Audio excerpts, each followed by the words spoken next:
আসসালামু আলাইকুম ভাই। রাস্তাটি হওয়াতে অনেকদিন পর এদিকে আসলাম।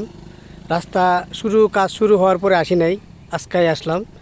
দেখলাম যে মোটামুটি প্রথম একটা ভিডিও করলাম যে মোটামুটি রাস্তাটুকু মানে করাতে ভালোই লাগছে। কিন্তু এখন দেখলাম, দেখেন এখানে একটা পুরাতন খালবাট আছে, দেখেন অবস্থা। এখানে এই যে কাজ করার সাথে সাথে ডলি পড়ছে, ঠিক আছে।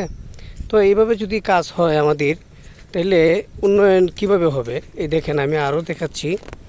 দেখেন এই অবস্থা, এই যে দেখেন এটা তো এখনই মাত্র শুরু করছে, এখনই মানে ভেঙে পড়ছে। এই যে এই পাশ দুনো পাশেই ভেঙে পড়ছে।